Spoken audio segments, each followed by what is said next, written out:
Scientific Industries, manufacturer of laboratory instrument, Valasaravakkam, Chennai. நலம் தரும் நல்லார் சித்த மருத்துவமனை, கிருஷ்ணகிரி, சென்னை. வணக்கம், நான் திருசக்தி சுந்தரராமன் பேசுகிறேன். தொடர்ந்து உங்கள்கிட்ட வள்ளுவம் சேனல் மூலமாக பேசிக்கொண்டிருக்கிறேன். நீங்களும் பார்த்து ரசித்து கொண்டிருக்கிறீர்கள். அதே சமயம் நீங்கள் எவ்வளவு ரசிக்கிறீங்க அப்படிங்கிறது எங்களுக்கு அதிக ஊக்கத்தை கொடுக்கும். அது இன்னும் எங்களுடைய முயற்சிகளை வெற்றிகரமாக்கும். அப்படின்னா என்ன செய்யணுன்னா, நீங்கள் தொடணும். சப்ஸ்கிரைபுன்னு இருக்குது பாருங்கள், அதை நீங்கள் அழுத்திட்டிங்கன்னா போதும். அதை எல்லோரும் தயவு பண்ணி அதை பண்ணிங்கன்னா தொட்டு விட நமது உறவு தொடரும். வள்ளுவம் நேயர்களுக்கு வணக்கம். அரசியல் பேசு நிகழ்ச்சிக்கு உங்களை வரவேற்பதில் மகிழ்ச்சி. என்று நம்மோடு இணைந்திருக்கிறார் மூத்த பத்திரிகையாளர் திருசக்தி சுந்தரராமன் அவர்கள். சார் வணக்கம். சார் வணக்கம். சொல்லுங்கள். நல்லா இருக்கீங்களா சார்? நல்லா இருக்கேன். சொல்லுங்கள் சார். நேற்று சீமான் அவர்களை நேரில் போய் பார்த்துட்டு வந்துருக்கீங்க. என்ன நடந்தது சார்? அங்கே என்ன சொன்னார் சீமான்? யார்? நாம் தமிழர் கட்சி தலைவர் சீமான் அவர்களை நான் நேரில் சந்தித்தேன். ஆமாம்.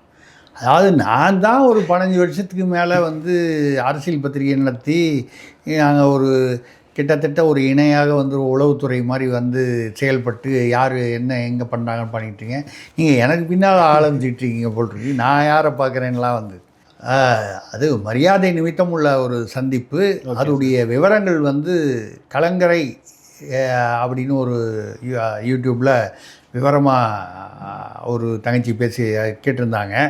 அதில் நான் விவரமாக சொல்லியிருக்கேன். அதில் பாருங்கள், மரியாதை நிமித்தமான சந்திப்பு. ஏற்கனவே நான் அவரை சில முறை சந்தித்திருக்கிறேன்.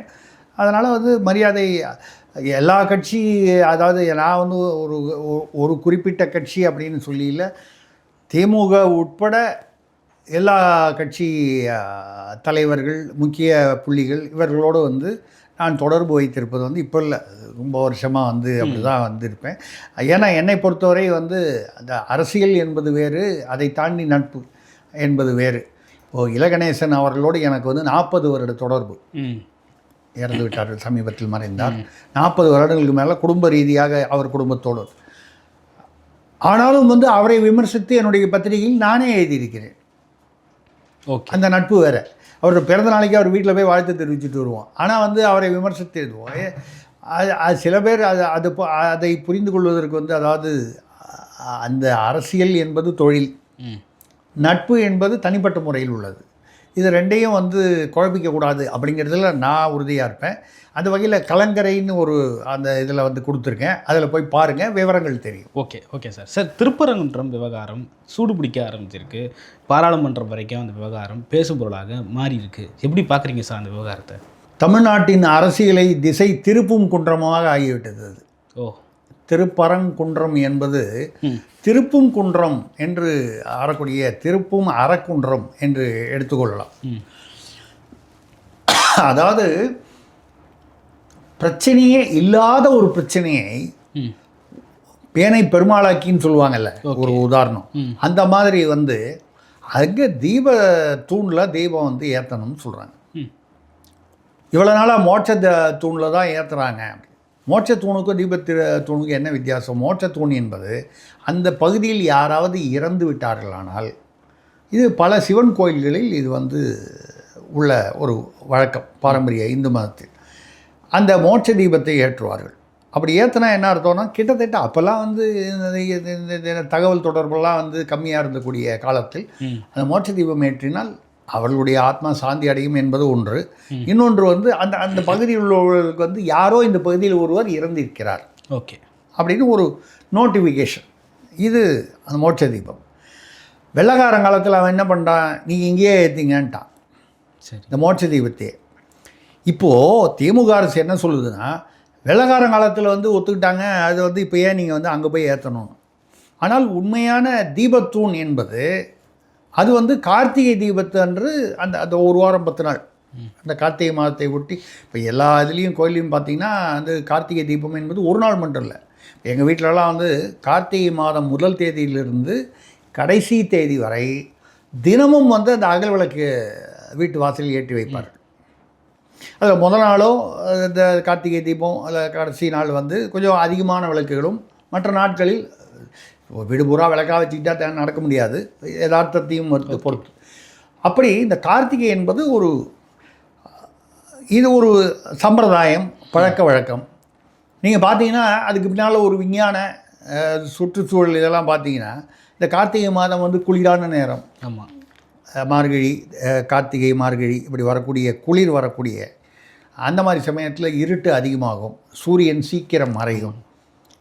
எல்லா விதமான அந்த பழக்க வழக்கங்கள் பாரம்பரியங்களுக்கு பின்னாலும் விஞ்ஞானம் இருந்திருக்கிறது. அதை நாம் உணர்கிறோமா என்பதான் சரி, அது தனி. அவன் தீபத்தூணில் ஏற்றுறேங்கிறான். திமுக அரசு என்ன சொல்லுது, அது வந்து எல்லைக்கல். எல்லைக்கல்லுங்கிறது வந்து இவ்வளோ உயரம்தான் இருக்கும். எல்லா இடத்துலையும் நீங்கள் பார்த்தீங்கன்னா திண்டுக்கல் 37 கிலோமீட்டர், மதுரை 46 கிலோமீட்டர் எல்லைக்கல், அதாவது ஒரு வழிகாட்டும் கல் மாதிரி. இந்த எல்லைக்கல்ங்கிறது இவ்வளோ தான் இருக்கும், 1.5 அடி உதரம். அது கீழே வந்து ஒரு 6 அடி புதைச்சிருப்பாங்க. அது எல்லைக்கல். எல்லைக்கல்லாக இருந்தால் அதுக்கு மேலே வந்து குழியாக தீபம் ஏற்றுவதற்கு, எண்ணெய் ஊற்றுவதற்கு வந்து எதற்காக வந்து குழி செய்ய போகிறார்கள்? பொய் சொன்னாலும் பொருந்த சொல்ல வேண்டாமா? ஒன்று. இரண்டாவது, அது ஏற்றுவதனால் யாருக்கு என்ன பிரச்சனை? அது தர்கா, அது வந்து அங்கே பக்கத்தில் தர்கா இருக்குது. நீதியரசர் ஜிஆர் சுவாமிநாதன் அவர்களே வந்து நேராக போய் பார்த்து, தர்கா அதிலிருந்து 65 மீட்டர் தள்ளி இருக்குது, 50 மீட்டருக்கு மேலே, 60-65 மீட்டர் தள்ளி. அப்போ நம்ம சொல்கிறது வந்து ஒரு 200 அடி.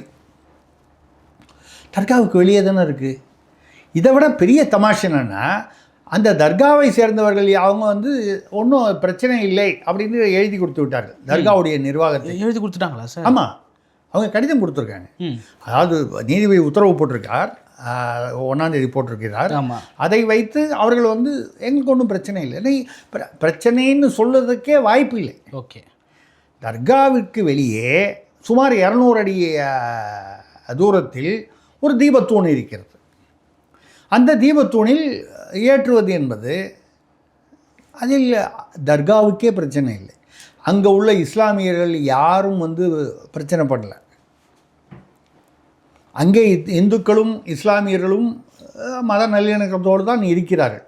ஏன்னா அப்படி இல்லைன்னா அவங்க வந்து கண்டிப்பாக வந்து ஆட்சேபனை செய்திருப்பார்கள், அவர்கள் பிரச்சனை செய்திருப்பார்கள், போராட்டம் இதெல்லாம் எதுவுமே நடக்கலை. தமிழக அரசு அறநிலையத்துறை என்பது, நீங்கள் மதசார்பற்று அப்படின்னு சொன்னால் சிறுபான்மையினருக்கு நீங்கள் ஆதரவாகனா எங்கே ஆதரவாக இருக்கணுமோ அங்கே இருக்கணும். நீங்கள் சிறுபான்மையினருக்கு ஆதரவாக இருக்கக்கூடாதுன்னு நம்ம சொல்லலை. அவசியம் ஏற்பட்ட இடத்துல அவங்க சம்மந்தமே இல்லாத இடத்துல வந்து அவங்களுக்குள்ளே மூட்டி விடுற, அவங்க 2 பேரும் நல்லா தான் இருக்காங்க, அவங்க 2 பேருக்குள்ளே சண்டை மூட்டி விடுற மாதிரி சரி.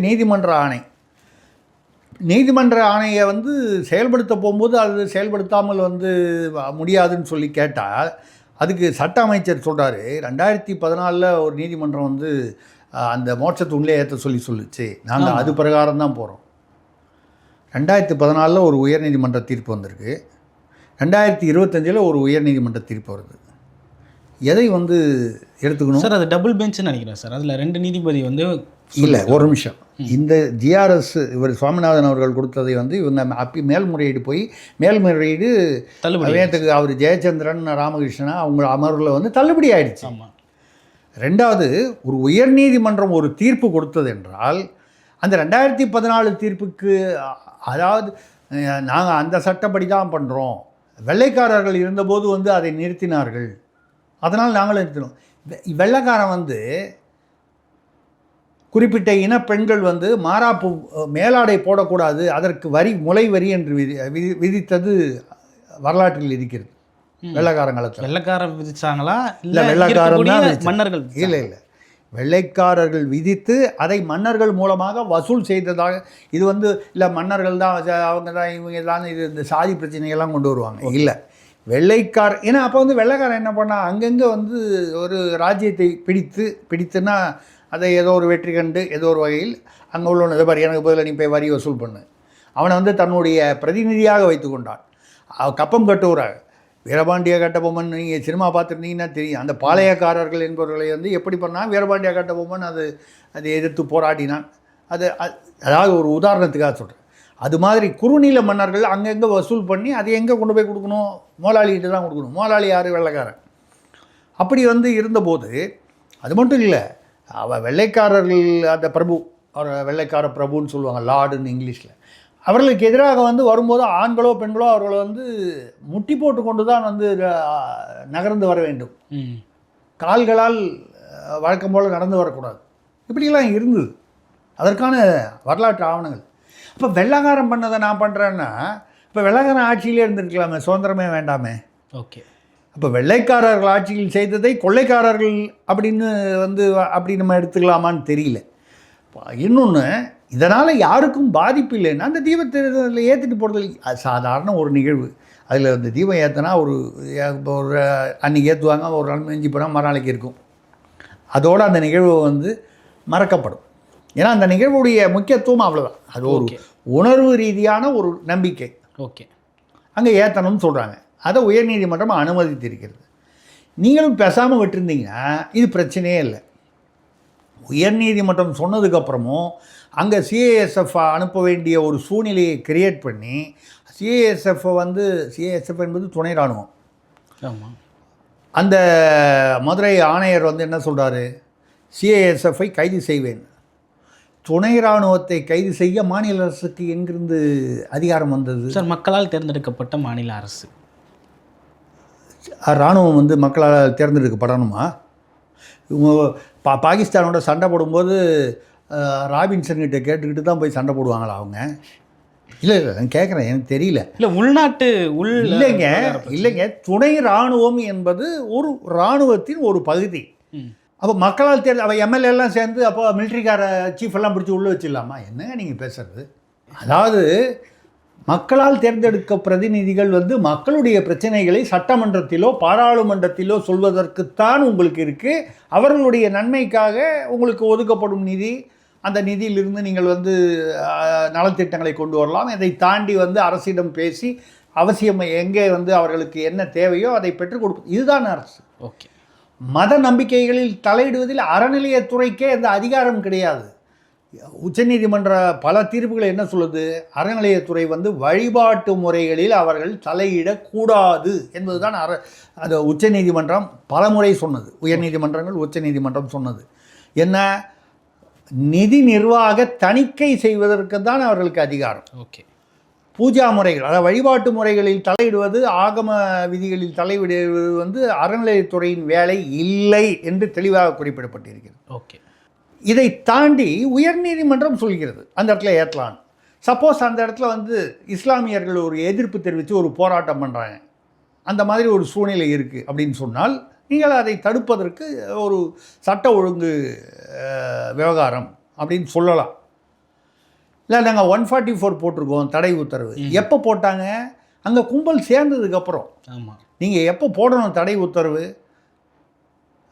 அடுத்த வாரத்தில். இப்போ ஒரு டிசம்பர் 6ஆம் தேதி ஒரு உதாரணத்துக்கு சொல்கிறேன், நாளைக்கு வருதுன்னு நினைக்கிறேன். ஆமாம். இந்த பாபர் மசூதினா சில இடங்களில் இன்னும் அது நடந்து முடிந்து போன ஒரு விஷயம்னா கூட சில பேர் அது அந்தந்த ஒரு சில பகுதிகளில் அந்த பாபர் மசூதி இதில் கூட மேற்கு வங்காளத்தில் ஒருத்தர் டிசம்பர் 6ஆம் தேதி புதிதாக ஒரு பாபர் மசூதி கட்டுவதற்கு நான் அடித்தளம் மாட்டுவேன், கடைசியில் அவங்க கட்சியிலேருந்து அவரை சஸ்பெண்ட் பண்ணிட்டாங்க.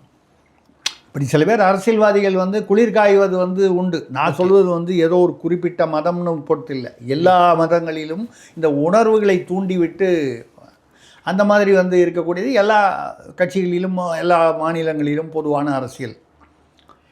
அப்படி இருக்கும் பொழுது இங்கே அந்த மாதிரி ஒன்றும் இல்லை. கும்பல் சேர்ந்ததுக்கப்புறம் 144 எப்படி போடுவீங்க?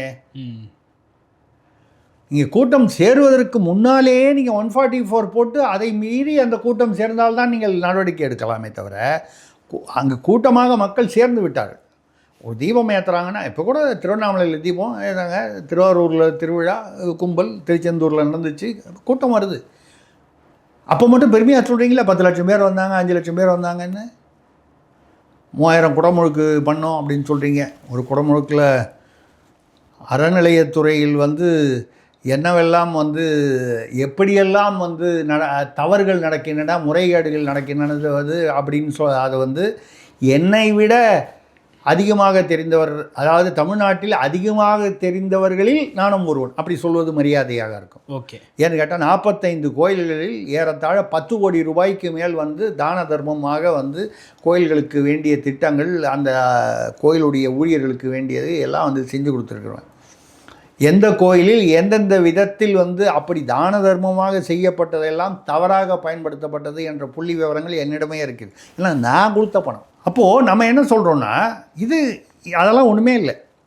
அது தீபம் ஏற்றணும்னு சொல்லிட்டாங்க. அது ஏற்ற விட்டுருந்தாங்கன்னா முடிஞ்சு போச்சு. ஓகே சார், அது அப்படி விடாமல் போகிற ஆட்சியா சார் திராவிட மாடல் ஆட்சி? ஏன்னா முருகருக்கு மாநாடு போட்டது இந்த ஆட்சியில் தான், பசுமடம் கட்டுவோன்னு சொன்னது இந்த ஆட்சியில் தான். நீங்கள் அறநிலையத்துறை அமைச்சர் சேகர் பாபு அவ்வளோ குறைச்சி மதிப்பிட்றீங்களா? இதை வச்சு அரசியல் செய்கிறதுக்கு அவருக்கு என்ன லாபம் இருக்க போகுது நீங்கள் நினைக்கிறீங்க? சரி, அப்போ வந்து ஏன் அதை வந்து நீங்கள் விடலை? இஸ்லாமியர்கள் அந்த தர்கா கமிட்டி வந்து எங்களுக்கு ஒன்றும் ஆட்சேபனை அவங்க தெரிவிக்கவில்லை, அவர்கள் கடிதம் கொடுத்து விட்டார்கள். வேறு எந்த இஸ்லாமிய அமைப்பும் வந்து போராட்டம் செய்யவில்லை, ஆட்சேபனை தெரிவிக்கவில்லை. இது வந்து ஒரு தீபத்தை ஏற்றுவது அந்த தர்காவுடைய எல்லைக்குள் இல்லை, தர்காவுக்கு வெளியே தான் இருக்குது. ஓகே, 200 அடி தள்ளி இருக்குன்னா 200 அடிக்கு சுற்றி தர்கா பக்கத்தில் யாருமே போகக்கூடாது. அப்படி பார்க்க போனால் கோயில் பக்கத்தில் யாருமே முஸ்லீம் வரக்கூடாது, கிறிஸ்டியன் வரக்கூடாதுன்னு சொன்னால் அதெல்லாம் வந்து யதார்த்தத்திற்கு மாறுபட்டது. ஓகே, இந்த இடத்துல அப்போது நீங்கள் வந்து இல்லை, அது காரணம் என்னென்னா அந்த ராமரவிக்குமார் என்பவரும் சோலை கண்ணன் என்பவரும் இவர்கள் வந்து அந்த வழக்கு போட்டவர்கள் 4 பேர் போட்டாங்க. அதில் 2 பேர் எனக்கு பேர் ஞாபகம் இருக்குது. இவர்கள் வந்து இந்து இயக்கம் அப்படின்னு தங்களை அடையாளப்படுத்தி கொண்டவர்கள். அர்ஜுன் சம்பத் அவர்களுடைய கட்சியில் இருந்தவர் தான் ராம ரவிக்குமார். அவர் வந்து தனியாக பிரிந்து இருக்கிறார். பையனுடைய அலுவலகத்து கூட பல முறை வந்திருக்கிறார், அர்ஜுன் சம்பத்துடனே வந்திருக்கிறார். சோலை கண்ணன் அவர்களும் வந்து ஒரு இந்திய இயக்கம் நடத்திருக்கார். அவர் தான் மதுரை ஆதீனம் நித்யானந்தாவுக்கு எதிராலெல்லாம் வந்து அவர்கள் வந்து ஏதோ இஸ்லாமிய மதத்துக்கோ கிறிஸ்தவ மதத்துக்கோ எதிரானவர்கள் அல்ல. அந்த சோலை கண்ணன் என்பவர் நித்யானந்தா என்பவர் வந்து சுவாமி நித்யானந்தா என்ற பெயரில் உள்ளவர் வந்து மதுரை ஆதீனமாக தன்னை அறிவித்த போது அதை எதிர்த்து போராட்டம் செய்தவர். ஓகே, அப்போது இந்து மதத்தில் ஒரு தவறு நடக்கிறது, ஏதோ ஒரு ஆக்கிரமிப்பு ஒருவர் வந்து ஒருவர் வந்து செய்கிறாரு அப்படிங்கும்போது அதை தடுப்பதற்கு செய்கிறார்.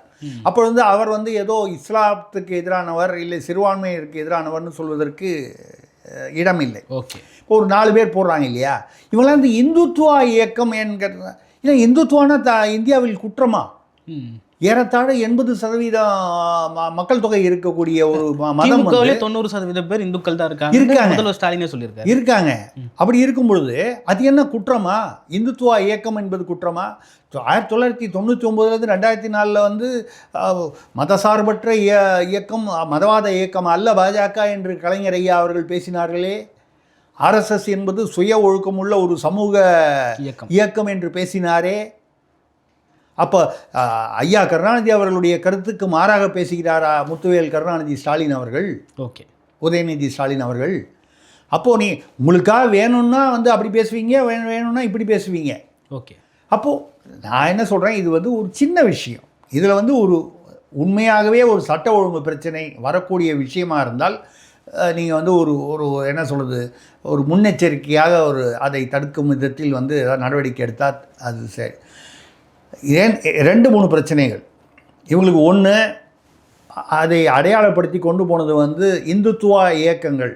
ஓகே, இந்துத்துவா எல்லாமே இந்த காவி கலரை பார்த்தாலே இவங்களுக்கு ஒரு அலர்ஜி. சார் சேகர் பாபு காவியிலே தான் சார், வேட்டிலே தான் சார் சுற்றிட்டு இருக்காரு. இந்த அலர்ஜின்னா அவர் பாட்டில் ஏதாவது வேறு ஏதாவது முடிவு எடுத்துகிட்டு போகிறாரு, அதுக்கப்புறம் நமக்கு வம்பா போயிடும். அவர் வேட்டியோடையே இருக்கட்டும், அவர் நல்லா இருக்கட்டும்.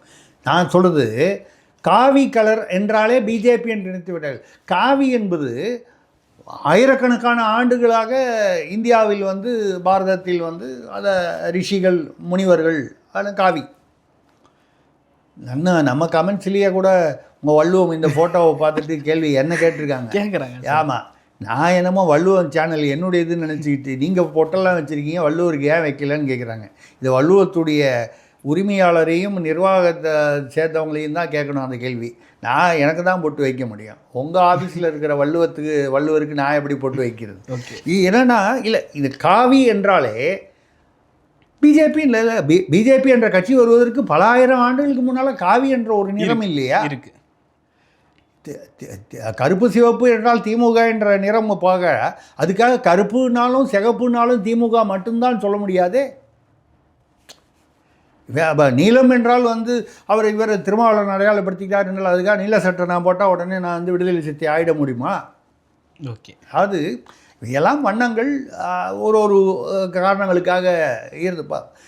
அது கூட இயற்கையுடன் இயைந்த காரணங்களாக இருக்கும். அந்த மாதிரி வந்து பார்த்தீங்கன்னா திருப்பரங்குன்றத்தில் உள்ளதை வந்து ஒரு பெரிய அது யாரை திருப்திப்படுத்த இதை செய்தார்கள்? அதில் வந்து அவர் நீதிபதி, அந்த குறிப்பிட்ட நீதிபதி வந்து அவர் ஒரு சாதியைச் சேர்ந்தவர். திமுகவினர் பரப்பக்கூடிய தகவல். ஆமாம். ஒரு நீதிபதியுடைய சாதியையும் பார்த்து நம்ம வந்து ஒரு தீர்ப்பை வந்து விமர்சிப்பது என்றால் விமர்சனத்துக்கு உள்ளாகாத தீர்ப்பே இருக்க முடியாது. சார் அவரு கூட சொல்லலை சார், திருமாவளவனும் சொல்லியிருக்காரு, அவருடைய தீர்ப்பு வேதனை அளிக்கிறது, தமிழ்நாட்டுக்குள்ளே ஒரு கலவரத்தை உண்டு பண்ணும் வகையில் அந்த தீர்ப்பு அமைந்திருக்குன்னு சொல்லிட்டு சொல்கிறாரு. அப்போ கண்டெம்ட் ஆஃப் கோர்ட்டு கேஸு போட்டால் திருமாவளவன் பேர்லையும் போடணும். நீங்கள் அதாவது நீங்கள் என்ன தீர்ப்பு கொடுத்துட்டாரு? அந்த இடத்துல விளக்கேற்றலான்னு கொடுத்தாரு, அவ்வளோதானே. வேறு ஏதாவது வந்து அங்கே ஒரு சாதி கலவரமோ மனுதாரர்களே சம்மந்தப்பட்ட 10 பேர் போய் நேராக ஆமாம், அது ஏன் நீங்கள் மற்றவர்களை அங்கே விளக்கேற்றணும்னு சொல்லி 1ஆம் தேதி போடும்போது 10 பேர்னு சொல்லலை அவர். ஆமாம், நீங்கள் சரியாக வந்து மக்களுக்கு புரிவதை வந்து குழப்பக்கூடாது. நீங்கள் அது குழப்பறதுக்கு அவங்க இருக்காங்க, அது நீங்கள் பண்ணக்கூடாது. Okay sir. 1ஆம் தேதி கொடுத்தபோது அங்கே தீபம் ஏற்றலாம்னு சொன்னாங்க. ஏற்ற மாட்டேன்னு பிடிவாதம் பிடிச்சவொன்னே அவங்க கோர்ட்டில் போய் சொல்கிறாங்க, நீதிமன்ற அவதூறு வழக்கு. ஏன்னா மதுரையிலேயே இருக்குது, மதுரை கிளை நீதிமன்றம். அங்கே போய் சொல்லும் பொழுது உடனடியாக அவர்களை வந்து இல்லை நீங்கள் ஏன் அனுமதிக்க மாட்டேங்கிறீங்க, நாங்கள் 144 போட்டிருக்கோம். 144 எப்போ போட்டீங்க? ஓகே, கும்பல் சேர்ந்ததுக்கப்புறம் 144 போட்டு சேர்றதுக்கு முன்னாலே நீங்கள் 1ஆம் தேதி இந்த தீர்ப்பு வர்றதுக்கு முன்னாலே நீங்கள். ரெண்டாவது இதுக்கு வந்து பெரிய லட்சக்கணக்கான மக்கள் வந்து அங்கே வர்றதுக்கு வாய்ப்பு இல்லை. திருவண்ணாமலையில் கூட நிறைய பேர் வந்தாங்க. திருவண்ணாமலை இன்னும் பெரிய கோயில், அந்த கோயிலுடைய அது இன்னும் தொன்மையான கோயில், மிகப்பெரிய கோயில் திருவண்ணாமலை தீபம். என்ன சொல்கிறேன்னா, நீங்கள் வந்து யாரையோ திருப்திப்படுத்துவதற்காக, இல்லை வந்து யாரோ ஒரு நீதிபதி, அந்த நீதிபதி ஒரு கால் வேறு சாதியினராக இருந்தால் அப்போ ஒத்துப்பீங்களா? அது ஏன் அது ஏதோ ஒரு குறிப்பிட்ட சாதியினரை வந்து நம்ம வந்து தாக்கினால்தான் வந்து ஏதோ சமூக நீதி என்பது என்ன? கடைசியில் உங்கள் குடும்பத்தில் வந்து நீங்கள் வந்து திருமணம் பண்ணுறதெல்லாம் வந்து அதே சாதியிலேயே வந்து போய் திருமணம் பண்ணுவீங்க. அந்த சாதிக்காரங்களை உங்களுக்கு வந்து ஆடிட்டராக வச்சுப்பீங்க, வக்கீலாக வச்சுப்பீங்க, தலைமை வக்கீலாக வைப்பீங்க. நான் அது வைக்கக்கூடாதுன்னு சொல்லலை. எல்லா சாதியிலையும் போய் அதுவும் ஒரு சாதி. அவர்களுடைய திறமையும் பின்னணியும் பார்த்து நீங்கள் வந்து ஒருத்தரை வந்து தகுதியை பார்த்து நீங்கள் வந்து நியமனம் செய்ய வேண்டுமே தவிர, சாதியை பார்த்து, சாதியோ மதத்தையோ பார்த்து ஒருவரை நியமனம் செய்வது என்பது தவறான விஷயம். ஓகே, சாதியை மட்டுமே பார்த்து. அந்த வகையில் அவருக்கு எதிராக அவர் ஏற்கனவே அந்த தீர்ப்பு கொடுத்தார், இந்த தீர்ப்பு கொடுத்தாரெல்லாம் மனசில் வச்சுக்கிட்டு ஒரு ஒரு ஒரு என்ன சொல்கிறது, அந்த ஒரு வன்மத்துடன் இது வந்து செய்யப்பட்டதாக தெரிகிறது. இது உச்சநீதிமன்றம் வரை சென்று இருக்கிறது.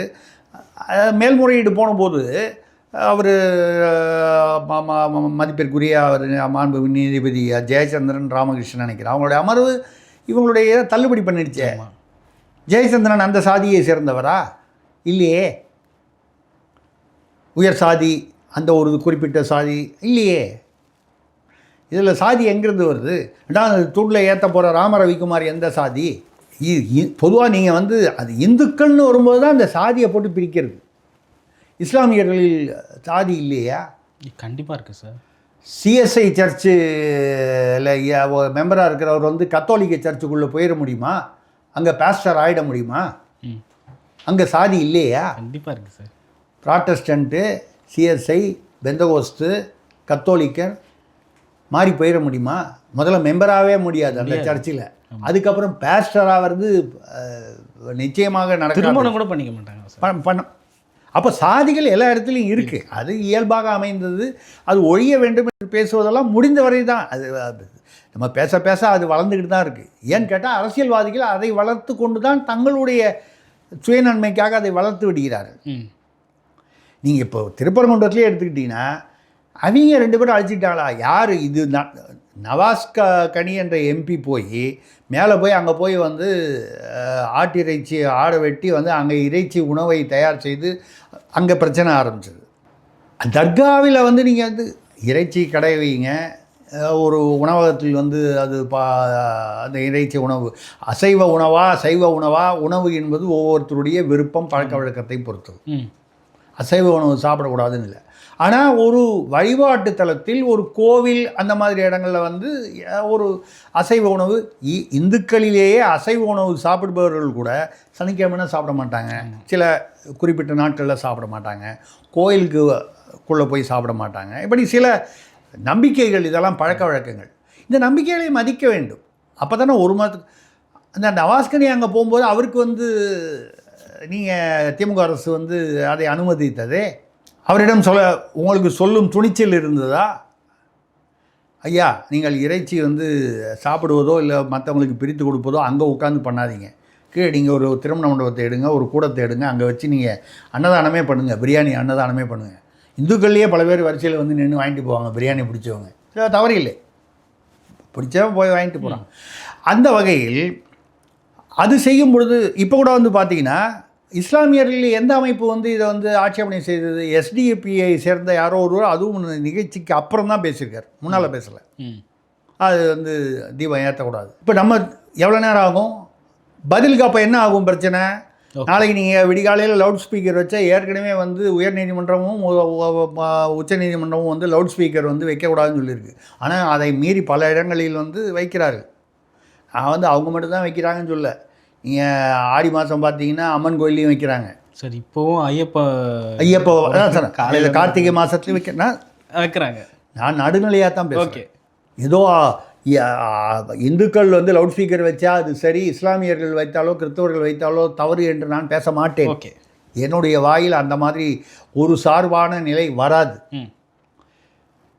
இது தவறு என்றால் அதுவும் தவறு, இது சரி என்றால் அதுவும் சரி. நான் என்ன சொல்கிறேன், இரண்டையும் வந்து ஒரு கட்டுக்குள் வையுங்கள். லவுட் ஸ்பீக்கர் வைக்கணும், அது ஒரு அடையாளம், அறிகுறி. அந்த டெசிபல்னு சொல்லுவாங்க, அந்த சத்தத்துடைய அளவுகோல், அது இந்த அளவுக்கு மேலே போகாமல் இருக்கணும். ஆடி மாதத்துக்கும் வைங்க, கார்த்திகை மாதத்துக்கும் வைங்க, இந்துக்களுக்கும் வைங்க, சர்ச்சுக்கும் வைங்க, மசூதிக்கும் வைங்க. நியாயமாக இருக்கும். பொதுவான ஒரு விதிமுறை கொண்டு வாங்க. ஆமாம், நீங்கள் மட்டும் திமுகவுக்கு அனுமதி வேணும்னா கூட வந்து ஒரு கூட்டம் கூட்டணுன்னா வந்து என்றைக்கு வேணாலும் கூட்டிக்கலாம், எங்கே வேணாலும் கூட்டிக்கலாம். அது மற்ற கட்சிகள், எதிர்கட்சிகள்னால் வந்து ஒரு மாதம் முன்னால் அனுமதி வேணும், அப்படி வேணும், இப்படி வேணும், இப்படி இருக்கணும், கண்டிஷன் அப்படி இருக்கணும்னு சொல்கிறீங்களா? அது மாதிரி இல்லாமல் இப்போ உயர்நீதிமன்றம் என்ன பண்ணுச்சு, எல்லா கட்சிகளுக்கும் பொருந்துற மாதிரி ஒரு நெறிமுறை கொண்டு வாங்கன்னு சொன்னாங்க. நியாயம் தானே? அதே மாதிரி தானே எல்லா மதங்களுக்கும் பொருந்துற மாதிரி ஒரு நெறிமுறை கொண்டு வாங்க. அது வந்து லவுட் ஸ்பீக்கராக இருக்கட்டும், அதாக இருக்கட்டும். ரெண்டாவது, இது வந்து தர்காவுக்கு வெளியில் இருந்தது. தர்காவுடைய அந்த எல்லைப்பகுதிக்குள்ளே வந்து இருந்ததுன்னு சொன்னால் ஒரு பிரச்சனை வரும். நீங்கள் சாதாரண திருப்பரங்குன்றத்தை அயோத்தி பிரச்சனை அளவுக்கு பெருசாக செய்வது யார் என்றால் திராவிட அரசு. இப்படி செய்ததால் உங்களுக்கு என்ன பயன் என்றால், இது வந்து ஒரு அகில இந்திய அளவில் வந்து ஏதோ தமிழ்நாட்டில் மத நல்லிணக்கம் இல்லாதது போன்ற ஒரு பிரமையை ஏற்படுத்தி இருக்கிறார்கள்.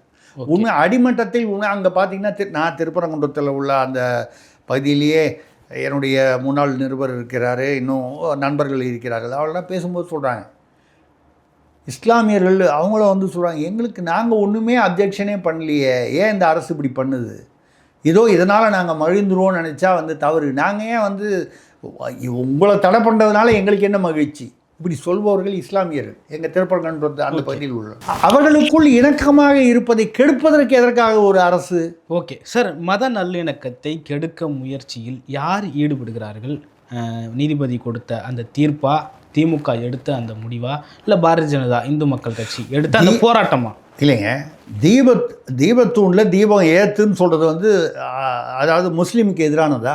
சார், முஸ்லீம்களுக்கு அதனால் என்ன பாதிப்பு, கிறிஸ்தவர்களுக்கு என்ன பாதிப்பு? திமுகவிலிருந்து அவங்க குறிப்பிடுறது என்னென்னா, ஆராய்ச்சியின்படி அது வந்து நாயக்கர் காலகட்டத்தில் இருந்த ஒரு எல்லைக்கல்லாக இருக்குது, அந்த கல்லில் போய் ஏற்றணும்னு சொல்கிறீங்களே, ஆண்டாண்டு காலமாக நம்ம வந்து இந்த இடத்துல தான் ஏற்றிருக்கோம் அப்படின்னு சொல்லிட்டு அவங்க எல்லைக்கல்லுக்கு மேலே வந்து விளக்கேற்றுற மாதிரி எண்ணெய் கொட்டுற மாதிரி எதுக்கியாக வச்சுருக்க டேஷ் அப்படின்ற கேள்வி வருதா இல்லையா? எல்லைக்கல்லாக இருந்தால் எல்லைக்கல்லுக்கு மேலே குழிவாக எண்ணெய் ஊற்றி திரி போட்டு, அதாவது விளக்கேற்றும் வசதி உள்ள கல்லாக எதற்காக வைத்திருந்தார்கள் என்ற கேள்விக்கு பதில் இருக்கிறதா? இதே மாதிரி வந்து இதில் வந்து திண்டுக்கல் அருகே வந்து பெருமாள் கோட்டை என்ற அப்படின்னு ஒரு இடம் நினைக்கிறேன்.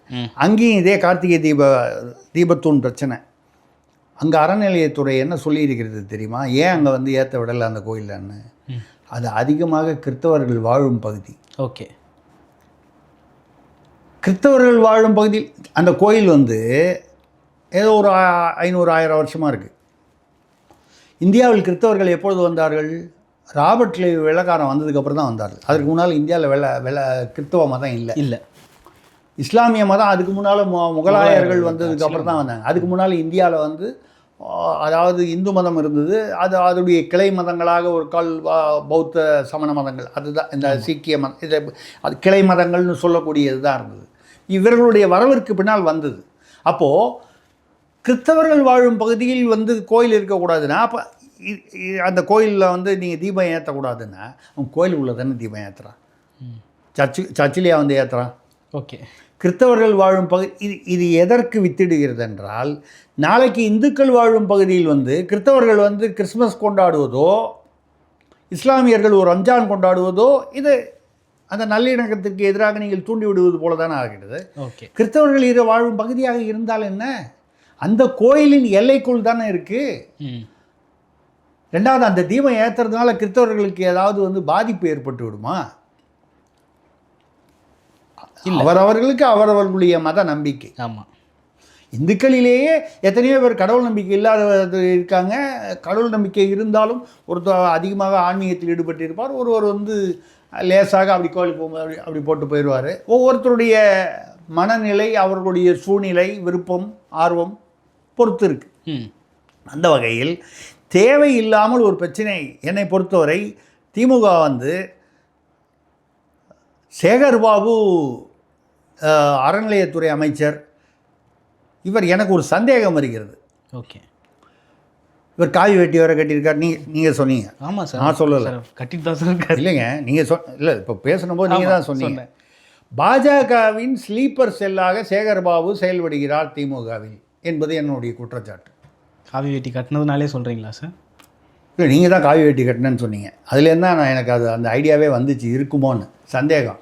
ஏன்னு கேட்டால், இந்துக்களை எப்படி ஒற்றுமைப்படுத்துவது என்று சாதி பிரிவுகள் அதிகமாக இருக்குது. அது ஒருத்தரோட ஒருத்தர் மூக்குளத்தோருக்கும் இவங்களுக்கும் தேவேந்திர குல வேளாளருக்கு, வன்னியருக்கும், பறையருக்கும், அப்புறம் கொங்கு வேளாளருக்கும், பட்டியலினத்தவர், இப்படி இருக்கக்கூடிய ஒரு சாதி பிரிவுகளுக்கு நடுவில் இவர்களை ஒன்றுபடுத்துவது எப்படி அப்படின்னால், இதை பாஜக போன்ற கட்சி செய்வது அவர்களுடைய அரசியல் லாபத்திற்காக செய்யலாம். இப்போ நீங்கள் வந்து முஸ்லீம் லீகை வந்து உங்கள் பக்கம் கூட்டணியில் வச்சுப்பீங்க, அந்த முஸ்லீம் வாக்குகளுக்காக. இந்த ஆட்சியே கிறிஸ்தவர்களுக்கான ஆட்சி என்று பேசும்போது அது வந்து மதசார்பற்ற அரசு.